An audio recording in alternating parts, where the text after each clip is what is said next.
Olá, gente, tudo bem com vocês?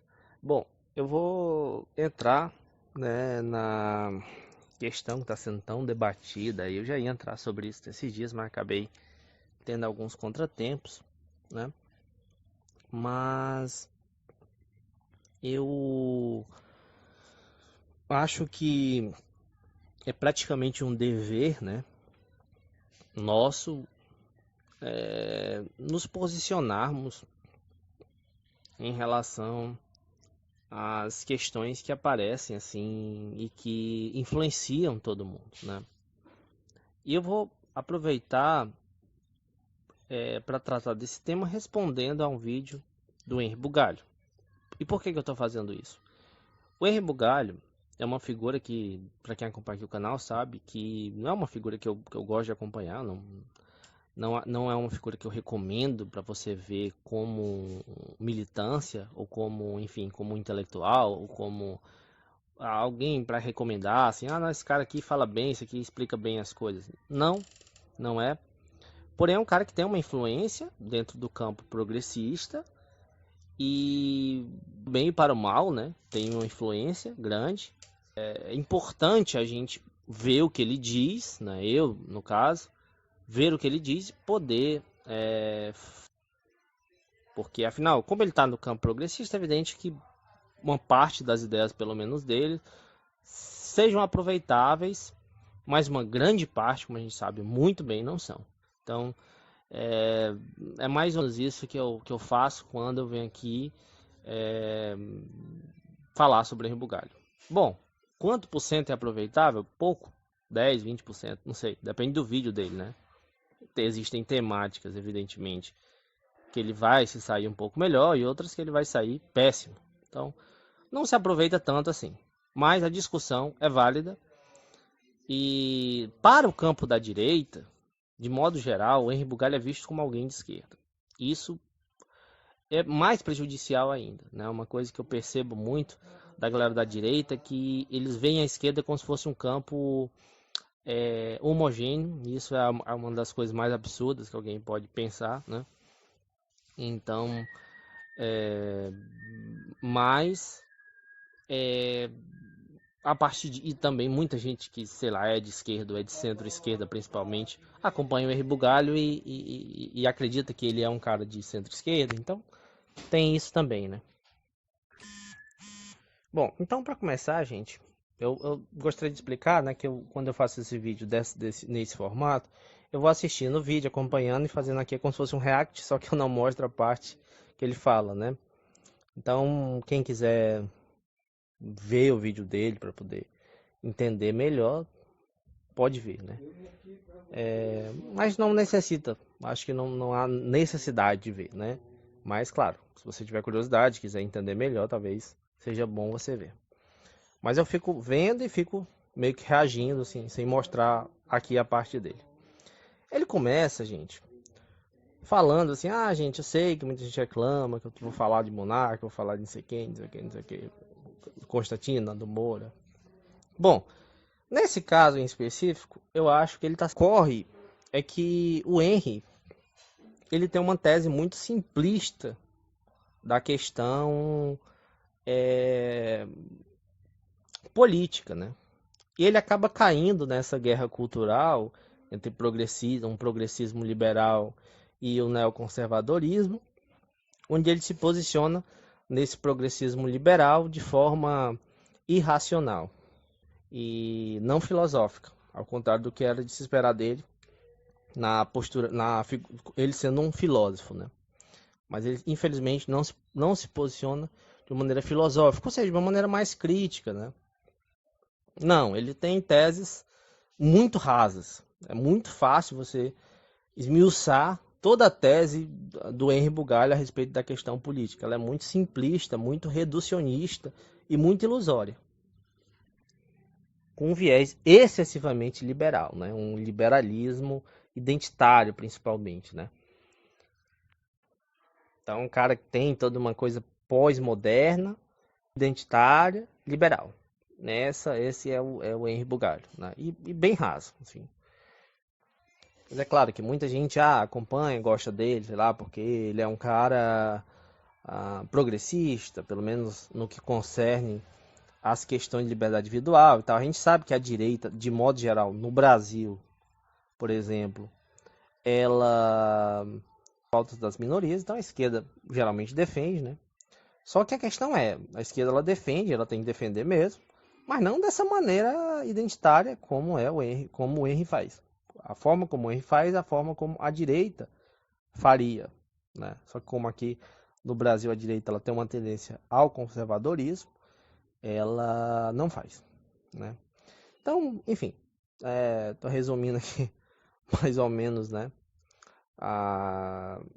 Todo esse crítico, né? Toda essa questão política da posição do Bugalho, né? Enfim, então, o problema do Henry não é por ele estar fazendo esse vídeo, né? Mas porque ele só fala disso. Então, é natural que mesmo os inscritos que gostem do trabalho dele, dado o fato dele falar excessivamente dessas figuras, praticamente todos os dias, né? E às vezes faz mais de um vídeo por dia, 2, 3 vídeos por dia, acaba enchendo o saco. Falando de modo aqui mais grosseiro, né? Mais rústico, né? Então, é natural isso, né? Mas eu acho que essa temática em específico, não, essa temática específica é muito importante. A questão é como você vai lidar com essa temática. Então é isso que a gente vai ver agora, né? Bom, um primeiro ponto que eu devo concordar com o Henry Bugalho, e eu acho que todos concordam, pelo menos a grande maioria de qualquer pessoa que analisa a política brasileira, não só brasileira, global, né? É que nos últimos anos o neoconservadorismo, prefiro chamar assim do que é um termo mais correto do que conservadorismo, né? O conservadorismo remete a outro período histórico e tinha outra pegada. A mesma coisa a gente falar liberalismo e neoliberalismo, né? São duas coisas diferentes, né?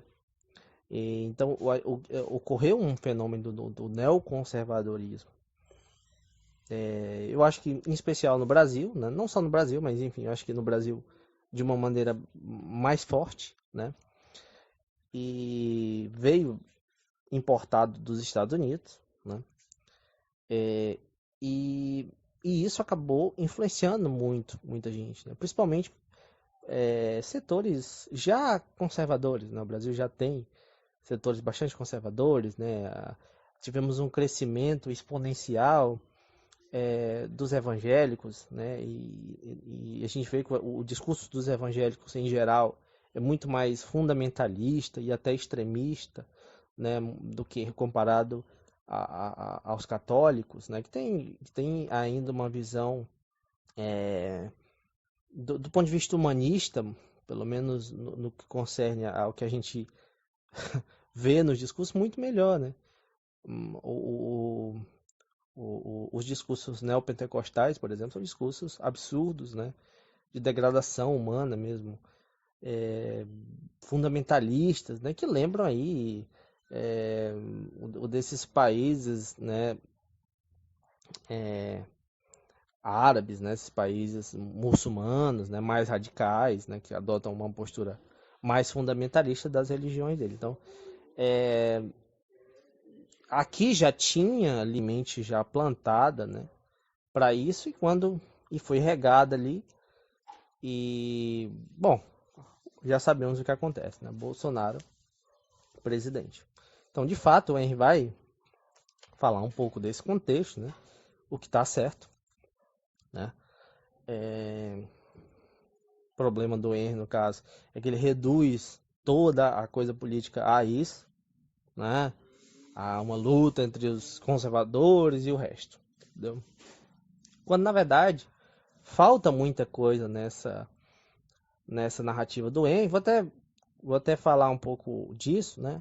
Para explicar melhor por que tá errado isso, né? Além de outras coisas, claro, mas pegando como exemplo assim, bom, os neoconservadores, eles tiveram um apoio dos liberais.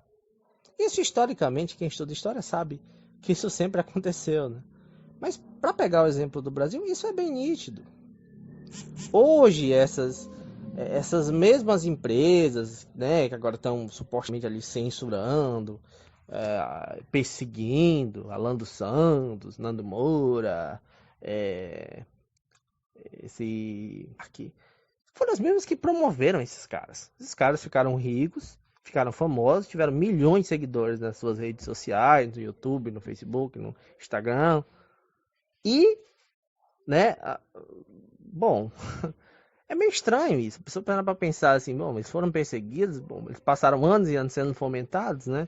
Então, enfim, é uma coisa meio distorcida essa ideia de que esses caras são perseguidos. É uma coisa muito, um marketing assim muito falso, muito mentiroso, né? Claro que agora a gente até pode entrar na discussão que agora eles estejam, mas enfim, durante os últimos anos eles foram completamente privilegiados por esse mesmo grupo. Então o Henry não faz não dá essa abordagem, não fala desse contexto, né? Ele ignora, não, ele acha que não, o Facebook e as outras plataformas, o YouTube são bonzinhos, querem o nosso bem, são contra essas pessoas. Mas se você pegar qualquer documentário sério sobre isso, teve um documentário. Aliás, saiu há alguns meses, eu acho, não sei, acho que um ano ou alguns meses, eu não lembro exatamente quando saiu, mas eu assisti recentemente, que é o Dilema da. E não só ele, vários outros documentários, vários outros artigos ou livros aí que você vai ver. O YouTube, Facebook, tudo isso fomentaram o crescimento da extrema direita. Então, porra, pelo amor de Deus, cara, não sejamos inocentes, né? Não sejamos inocentes. Isso é um fato já registrado na história.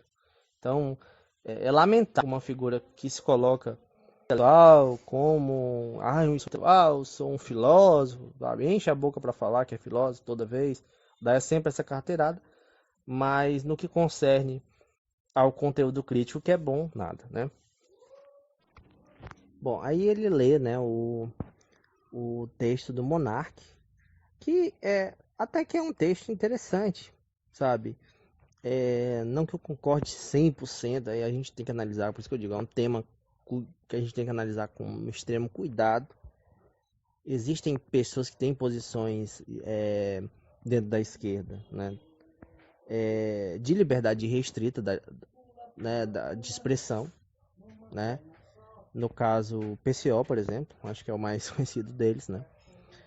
E tem argumentos muito bons. Então, e outra coisa, o Monark fala sobre a questão do cerceamento da liberdade no caso do YouTube, né? O YouTube, ele é um monopólio hoje. E essas big techs, né? Essas plataformas, YouTube, Facebook e tal, e tá com esse lance meio de monopólio da verdade, né? E verdade aqui entre aspas, né? Que a gente quer dizer uma imposição de um determinado pensamento, né? Restringindo, evidentemente, né? E isso acontece mesmo. YouTube e várias outras plataformas, né, fazem isso, restringem nossa liberdade, né? Dizem o que a gente pode dizer, o que a gente não pode dizer, o que a gente pode discutir, o que a gente não pode discutir. Tem diversos termos, inclusive, que são proibidos no YouTube, enfim, às vezes até tive acho que eu tive um ou dois vídeos retirados, eu acho. Eu não lembro se um foi retirado, enfim, eu sofri algumas pequenas sanções. Mas eu conheço outros canais de esquerda que são muito bons e às vezes tratam de algum tema ali que desagrada mais, e o YouTube retira assim os vídeos dele, ou até mesmo retiram o canal da pessoa, né? Mas mesmo aqueles que não são retirados dos canais, no meu caso, outros canais de esquerda, o que acontece muito é que o YouTube restringe a quantidade de pessoas que vão ver nossos vídeos, entendeu? Retira a monetização e outras coisas, que são sanções que restringem, sim, nossa liberdade de expressão, se a gente for analisar de uma maneira mais crítica, né? Então, sem sombra de dúvidas, há muito de verdade no que o Monark coloca. Eu e tantas outras pessoas de esquerda, acho que a maioria das pessoas de esquerda são extremamente críticas, né, a plataformas como YouTube, Facebook e tal, né, que são verdadeiros oligopólios da informação. E é evidente que isso é péssimo, né? É péssimo. Não há sombra de dúvida disso. Então, o texto do Monark é relativamente bom, pelo menos partes dele são muito bons, são muito interessantes até, né? Até meio que retira um pouco aquela ideia que a gente tem do Monark ser um sujeito tão burro, né? Não é, né? Pelo menos em relação a algumas questões ele tem um linha de pensamento crítico, né? Como eu disse, existem várias linhas filosóficas e ideológicas para tratar da questão da liberdade de expressão, e existe também a questão penal, lógico, a questão das leis, né? A legislação, né? E são duas coisas diferentes, né? Mas é um tema interessante da gente discutir. Eu acho que deve ser discutido, sim, e de maneira muito séria. E outra coisa interessante que a gente deve parar para pensar um pouco, né?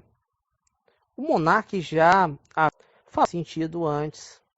Porém, dessa vez, o Monark acusa o YouTube, o Facebook, né? As plataformas, as Big Techs, que representam oligopólios, como eu falei, da comunicação, da informação, né?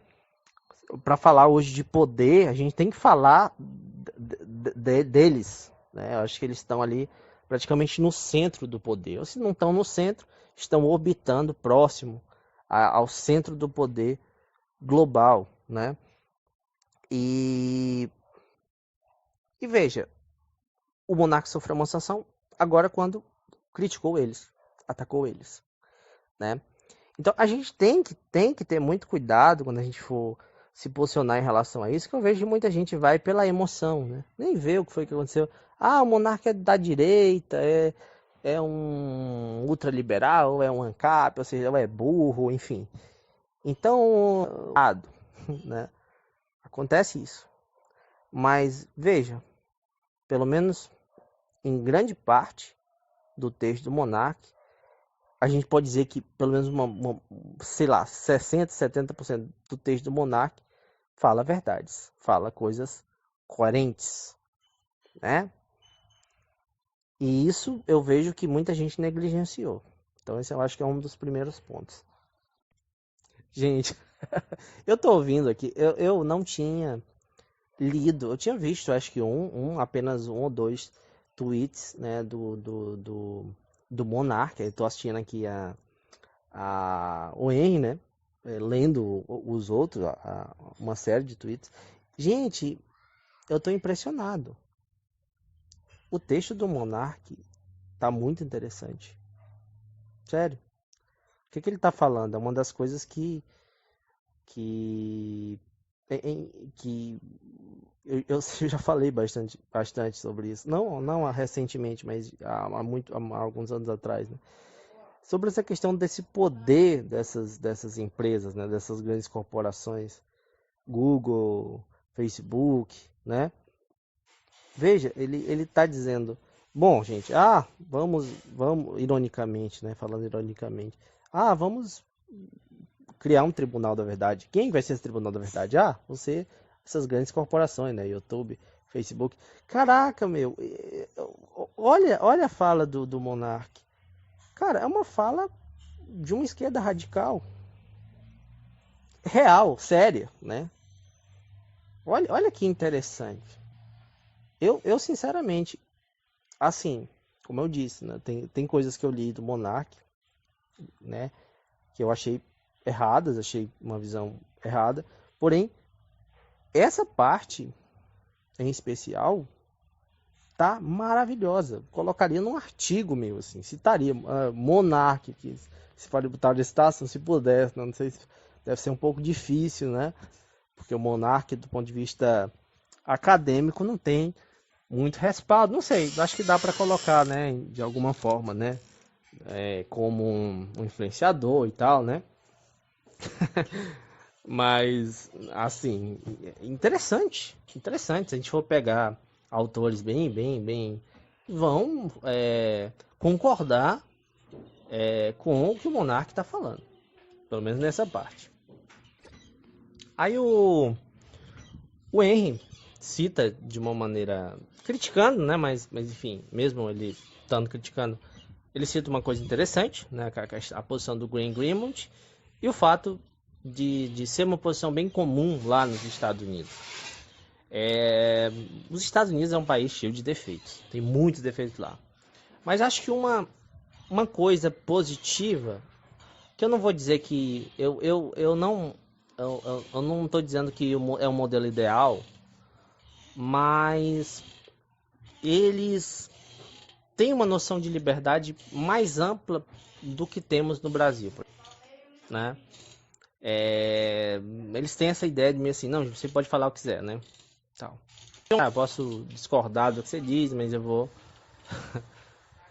lutar para que vocês tenham esse direito de falar isso, mesmo que eu discorde do conteúdo em si que você fala, né? Então essa é a visão liberal, inclusive, né? Porque aí a gente tem que entender, né, o contexto do liberalismo, né, clássico. Por isso que eu falo, a ideia do liberalismo, do neoliberalismo são bem, tem muitas coisas diferentes. Até porque o liberalismo ele não é uma questão apenas econômica, existe uma questão filosófica por trás, né? Então, por exemplo, a questão da liberdade no liberalismo era justamente por isso que na época, né, nessa época, há muito tempo atrás, no caso de John Locke é inglês, né? Existiam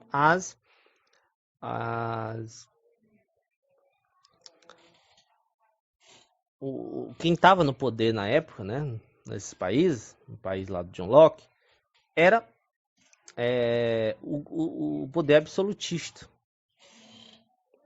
Vigorava o absolutismo. Lá e em outros países da Europa, né? Então a ideia de liberdade era muito restrita, né? Existia um monarca, existia um rei que restringia bastante essa liberdade. Tanto a liberdade de expressão, né? Como a questão comercial. Né? Por isso que a questão do liberalismo ela vai trazer, né, a questão filosófica e a questão econômica também juntas, né? Trazer várias questões juntas, né? Então assim, né? Enfim, resumindo, né? Eles acabam, essas ideias acabam influenciando até hoje na legislação lá e tudo mais. Ela tem muito mais essa ideia de liberdade, você poder falar o que quiser e tal, né? Há uma maior liberdade nesse sentido lá nos Estados Unidos, né? É claro que com as ondas identitárias e tal, essa coisa entra em discussão também, né, e tal, limites e tal, tudo de liberdade, que foi inclusive, eu acho que ajudou muito o Trump, por exemplo, a vencer.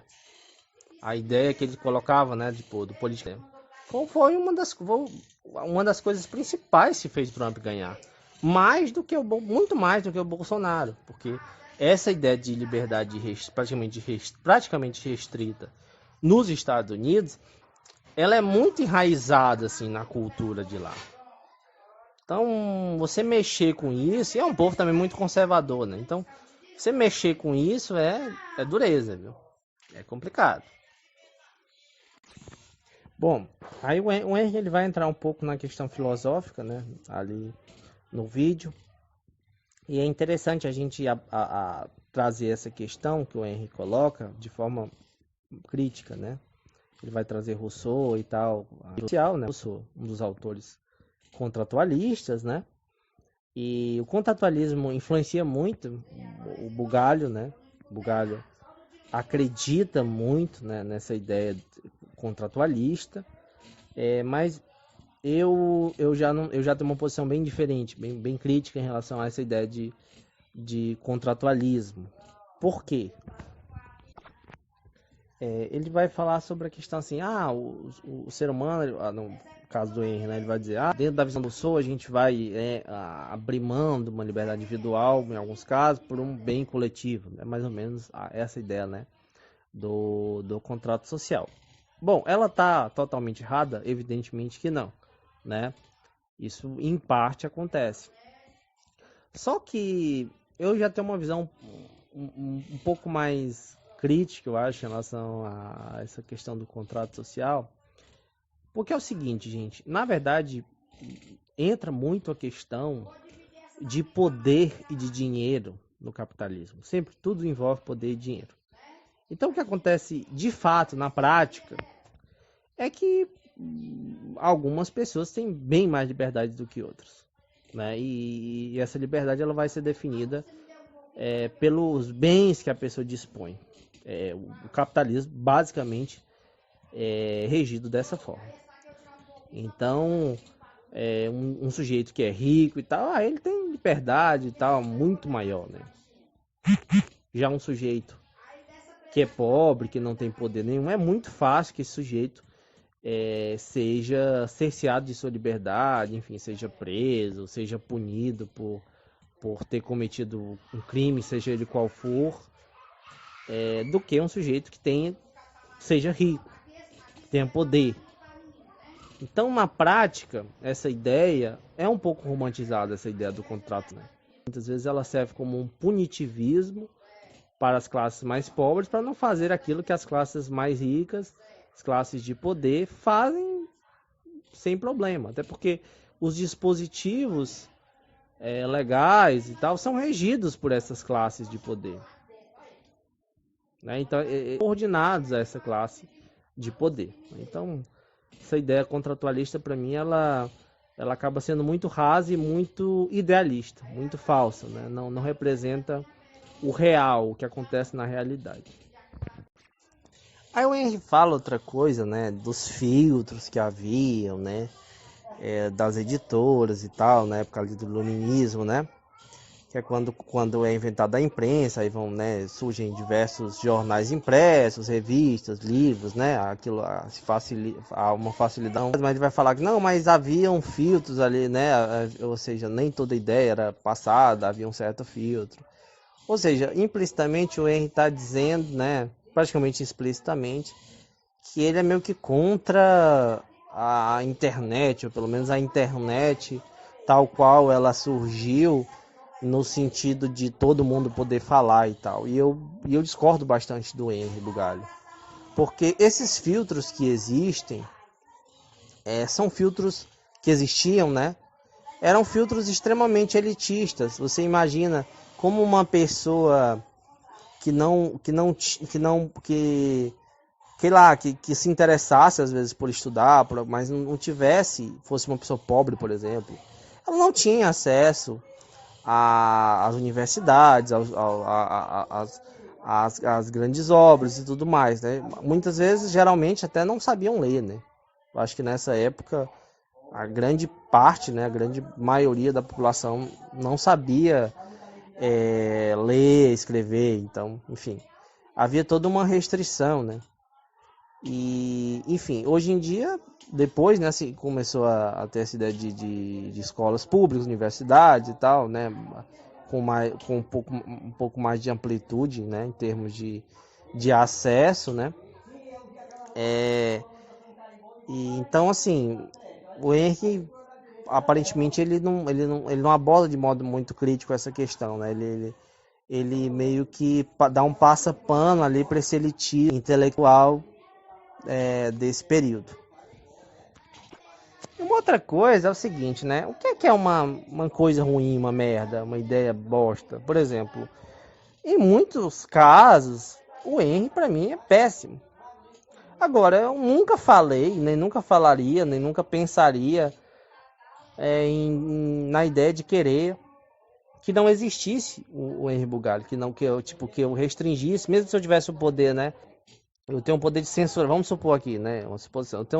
Vamos supor que eu tenho o poder de censurar o Henry Bugalho, nada vai me acontecer. Eu não censuraria ele, né?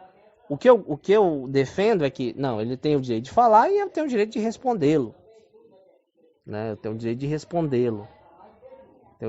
O que muitos fãs dele não gostam, perceba que quando a gente fala às vezes do Henry Bugalho, ou do Ferrez, ou do Carlito Neto, seja lá de quem, essas figuras e uma parte das pessoas que acompanham eles, os fãzinhos, né, não gostam. são anti-discussão, né? Eles acham que o Henry traz a verdade absoluta, então não precisa ninguém, não tem como alguém questionar o que o Henry fala. Um absurdo total, né, gente? Pelo amor de Deus. Mesmo que a gente pegue o maior intelectual, o melhor autor que a gente possa imaginar, a gente vai trazer aqui elementos, pode trazer questionamentos, ou até discordar deles, pelo menos em alguns pontos, em algumas coisas pontuais. Trazer, a ideia dele aqui é massa, mas bom, e aí em tal situação? Né? Porque é muito difícil com o autor, mesmo por melhor que ele seja, que ele consiga trazer um pensamento, totalidade das coisas, que traga a verdade absoluta. Né? É muito difícil. Eu falo em termos gerais, né? Porque a nossa própria mente, o próprio mundo material, enfim, é cheio de limitações. A ciência, tudo tem limitações. Os métodos científicos, a gente chega numa aproximação da verdade, né? Uma aproximação. Aí é uma discussão mais aqui, claro, né? Mas, enfim,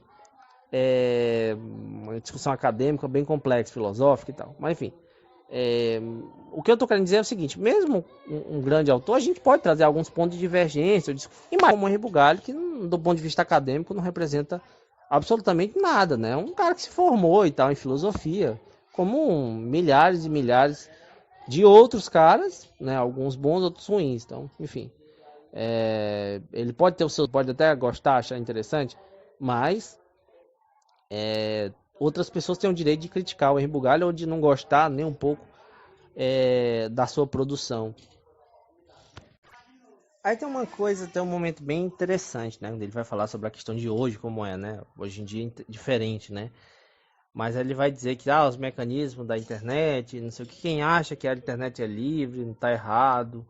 E, enfim, existem os algoritmos e tal que trabalham em prol enfim, de promover aquilo que essas empresas, né, essas big techs e as empresas que investem ali, o que eles querem em termos ideológicos e tudo mais. E, bom, isso é verdade. Agora, o que é estranho é o seguinte: ele fala ali como se tivesse meio que refutando o Monark, sendo que o Monark fala mais ou menos isso que ele tá falando. É um troço meio estranho isso, né? Tipo assim, o cara falou uma coisa correta, né? Aí você vai e diz que tá refutando ele, sendo que você tá usando, tá falando, tá afirmando exatamente a mesma coisa que ele em outros termos, né? De uma outra forma. Isso é ou estranho, ou não sei se ele se perdeu no próprio discurso, né? Não se atentou a isso, ou pura desonestidade mesmo, né? Dá pra gente pensar que pode ser isso. Se a gente pega, o cara falou alguma coisa, o jeito falou merda, ele tava falando, inclusive, falou besteira, não sei o que. Aí vai do meio pro fim, o cara já tá meio que praticamente repetindo o que o cara falou, como se tivesse refutando o que o cara falou, né? Isso é ridículo, né? Não sei aí o porquê dele ter feito isso. Pode ter se perdido, né? Que demonstra um certo do sujeito, ou ele tá sendo desonesto, enfim. Fica a critério de vocês que estão ouvindo aí. Então, é isso que é estranho do Bugalho, né? Se você for acompanhar o discurso dele, geralmente principalmente esses vídeos mais longos dele, supostamente filosóficos, ele se perde na argumentação. Ele começa defendendo uma tese e ele vai trazendo vários elementos que, na verdade, refutam a tese que ele apresentou. E depois chega à conclusão como se o que ele estivesse falando fomentasse aquilo que a ideia inicial, a premissa inicial. Então é uma coisa bem estranha, viu? Eu não sei qual foi o desempenho acadêmico do Henry, eu não sei qual a temática que ele tratou nos seus trabalhos acadêmicos, mas vamos supor que se ele estivesse dentro de um trabalho acadêmico fazendo a mesma coisa que ele está fazendo nesse vídeo e em outros tantos aí, eu acho que nem seria aprovado, professor. Eu acho que queria ver assim, Henry, como assim? Tu tá dizendo uma coisa aqui, aí tu tá se refutando como se estivesse falando, como se aquilo tivesse coerência, mas não tem coerência o que tu tá dizendo aqui com o que tu tá dizendo aqui. Contradiz, há uma contradição entre o que tu tá defendendo e a tua argumentação. Entendeu? Então, tua tese ali, tua hipótese e a tua pesquisa, tua argumentação ali que dá que era para dar um embasamento ao que tu tá colocando como essa premissa aqui, como tua tese, enfim, como tua hipótese. Pois é, gente, confirmando o que eu falei, né? Ele fala, se você acha que tem alguma autonomia na internet, você não tem. Exatamente. Não temos autonomia, não temos liberdade, somos cerceados da nossa liberdade na internet. Você não disse que sua tese é contrária ao que o Monark diz? Como é que você está dizendo a mesma coisa que o Monark diz? Não entendi isso aí. Pensava que ele ia trazer uma tese contrária a essa ideia. Né? Inicialmente parecia que ele ia fazer isso, mas depois não. Então vamos ver aí até o final para ver onde é que vai chegar isso aí. Conclusão, né? Conclusão com certeza vai ser fora de toda a construção que ele está fazendo. Porque se a conclusão fosse coerente com o que ele está falando, ele ia concordar com o Monark. Então a conclusão iria contradizer com o que ele disse no início, né? Bom, aí o Henry vai falar o seguinte, né? Que uma coisa que é verdade, né? Que assim, primeiro, a premissa é verdade, mas a conclusão eu discordo. Né? Vamos lá, ele vai falar, há 200 anos atrás você poderia ver mais ou menos, fazer uma triagem de tudo que era bom e tal, e não poderia fazer, hoje a gente não pode fazer, pelo excesso de informações. Bom, de fato, existe um excesso de informação, excesso de produção de conteúdo, é impossível a gente ter acesso a tudo. Agora, na questão de filtragem, aí eu discordo em parte, porque assim, se a gente tem uma boa formação, por exemplo, boa formação acadêmica, uma boa formação científica, né? A gente compreende as metodologias científicas, né? As formas de filtragem, porque isso é uma filtragem. A metodologia científica, por exemplo, é uma forma de filtragem de informação. Uma forma da gente ter uma noção de, bom, isso aqui não faz o menor sentido. Né? O estudo da lógica, o estudo das ciências sociais, da matemática, enfim, tudo, do básico da ciência, ajuda a gente a filtrar o que é absurdo do que é, bom, pesquisa. Isso aqui tem um estudo bem embasado, então você consegue mais ou menos fazer uma filtragem. É lógico que não é um processo tão simples, é um processo complicado, né? E exige muito tempo de estudo, existe uma boa formação, que nem todo mundo tem, mesmo a gente considerando pessoas que têm uma formação, nem todo mundo tem uma boa formação, né? Ou se tem, às vezes tem para uma área bem específica, não tem para um campo geral, mas assim, ainda assim, quando o sujeito tem uma boa formação e tem todo um cuidado, um zelo, ele consegue sim fazer uma boa filtragem, né? Ela não pode ser 100%. Agora, ela vai ser uma boa filtragem, sim, sem sombra de dúvida, né? Porque ele vai analisar de forma crítica aquilo que ele lê. Ele não vai simplesmente absorver, um cara diz aqui, então tá, é verdade. O outro disse aqui, então é verdade também. Não, mas como é que são duas coisas contrárias e dois são verdade? Não, tudo é verdade. Entendeu? Não é assim, né? Se o cara tem um mínimo de senso crítico, de boa formação, de conhecimento de lógica e tudo mais, ele vai filtrar. Vamos dar um exemplo prático. Bom, se o sujeito tem um conhecimento sobre a lei, vamos supor, lei do racismo, que é o que está em discussão também aí, né? Bom, se ele tem uma discussão sobre a lei, racismo, se o sujeito diz assim, não, isso aqui não é racismo, segundo a lei, ele vai dizer, não, segundo a lei, isso aqui é racismo sim. Por isso, tal.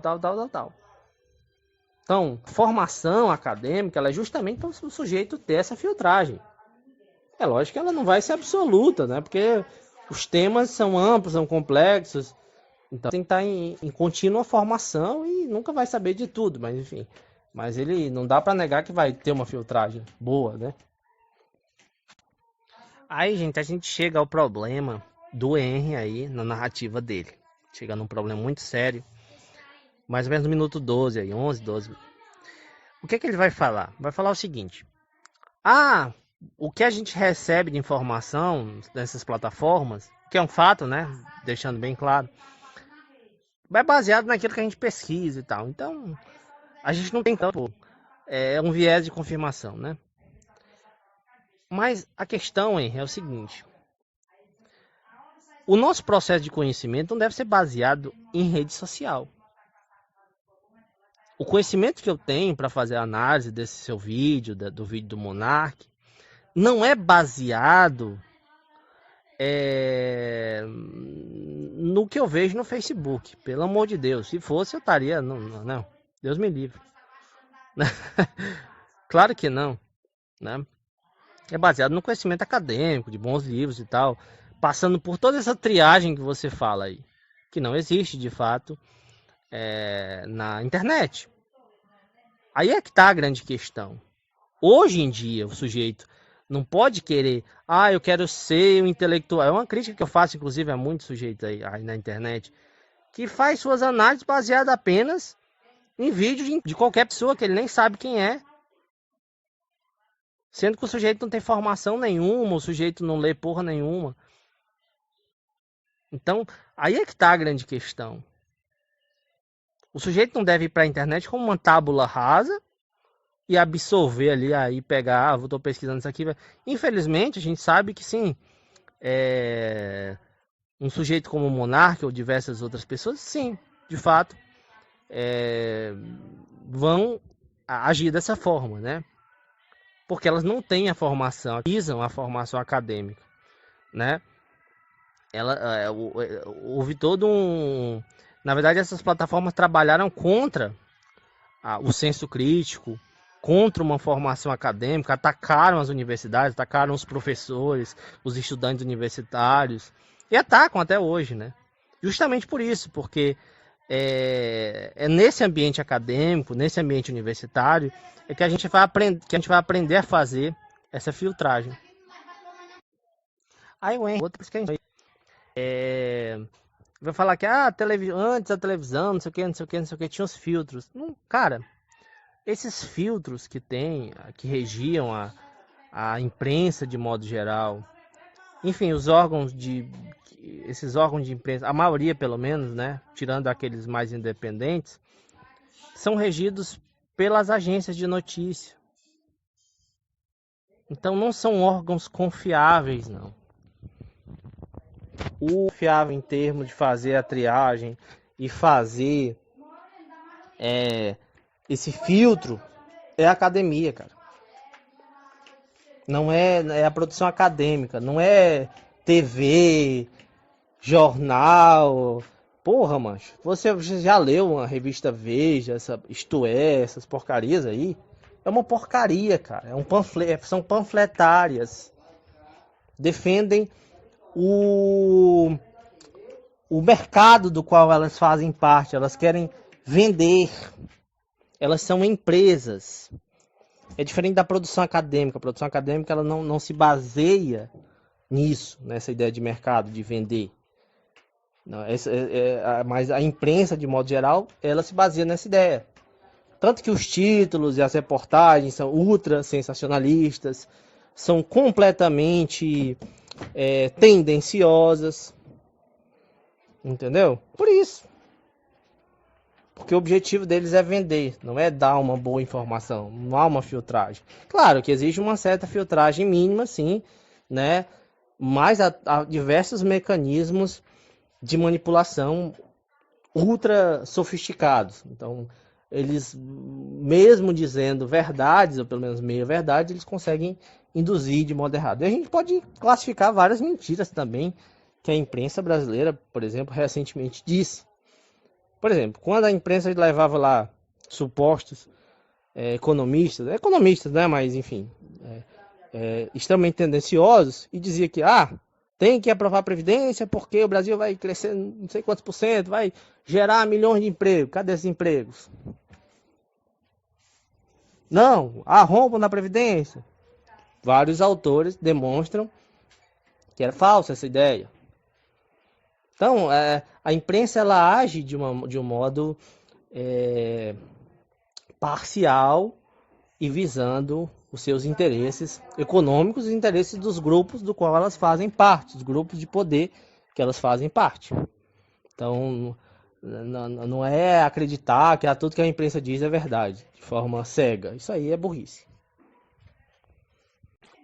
Bom, aí vamos para a parte final, que é a parte que mais nos interessa, né? Que seria a conclusão que o Henry Bugalho vai chegar. Bom, basicamente, ele chega à conclusão que é o seguinte: olha, a de emaranhado de coisas aqui, de informações, e as pessoas, os indivíduos, são incapazes de disseminar. A maioria dos indivíduos são capazes de saber o que é verdade e o que não é verdade. Então, faz-se necessário, né, segundo Bugalho, de fato, uma agência de checagem, para dizer o que é verdade e o que é mentira, né? E quem o Henry Bugalho vai eleger? O Estado, né? Veja bem, né, gente? Atualmente, o presidente do Brasil é o Bolsonaro, né? A maior parte da bancada no Brasil, dos deputados, ajudou a eleger o Bolsonaro, enfim, ajudou a esse clima todo de que aí está. A maioria não tem nenhum interesse pela verdade, tem um interesse pelos seus cargos, né? E estão atrelados ao interesse desse mercado, interesse mercadológico também. Então, é meio estranho o Henry fazer essa distinção, né, plena, né, pelo menos, entre os agentes do Estado, sendo que a maior parte desses agentes do Estado são financiados por essas empresas, né, direta ou indiretamente, né? Então é algo bem estranho, né? É algo bem estranho. É mais uma ilusão do Bugalho, né? Então, gente, assim, o problema, né, respondendo aqui o Bugalho, algumas questões que ele traz, é o seguinte: em relação a essas informações, é que eles deslegitimaram aqueles que de fato contribuem ou deveriam contribuir para o debate sobre essas questões, que são os professores, os intelectuais, né, de fato, né, os grandes pensadores que se debruçam, que estudam, que dedicam uma vida de estudo, reflexões. Não são essas pessoas hoje que influenciam o pensamento da maioria. Quem influencia são pessoas compradas por esse mercado, né? Você vê a ERD, essa galera todos eles são financiados por mercado e estão a serviço deles, né? Então, a grande questão aí é voltar a legitimarem mais, né? A voltar a ter uma valorização maior, a sociedade valorizar mais o pensamento científico, porque isso é que vai levar à filtragem e não haver uma regulação estatal, né? Em vez dele ir no cerne da questão, no centro da questão, que é a melhoria da educação, ele nem cita isso. Ele nem fala sobre isso. É como se ele disse assim: não, o povo é burro mesmo, vai ser burro mesmo, não tem problema o povo ser burro, que o que deve acontecer é haver um elitismo, haver um grupo que domine isso, seja lá quem for, o Estado, o mercado, né? E que é verdade, o que é mentira, e as pessoas só consumam de forma passiva. Resumindo o pensamento do Henry Bugalho, esse pensamento elitista. É um pensamento completamente elitista e de que o povo é burro mesmo. Ele classifica as pessoas como um povo e tal, né? Burro, que nunca vai saber de nada, e os intelectuais, né? Aí o que pode fazer é o governo tomar conta disso aqui, aí vai dizer o que é verdade, o que é mentira e tal, né? Como essas pseudo-agências aí de checagem, né? Quem financia essas agências aí? A quem elas estão atreladas? A gente deve confiar 100% nelas, por quê? Elas são independentes? Duvido muito. Que a gente está vendo aí, quem é que está apoiando esse tipo de coisa, né? Rede Globo, por exemplo. Rede Globo é confiável, Henry Bugalho? Acho que até o Henry Bugalho deve achar, ou pelo menos deveria, se estudou minimamente, que a Rede Globo não é confiável, né? Então é isso, gente. Espero que vocês tenham gostado, né? Obrigado a todos e até mais.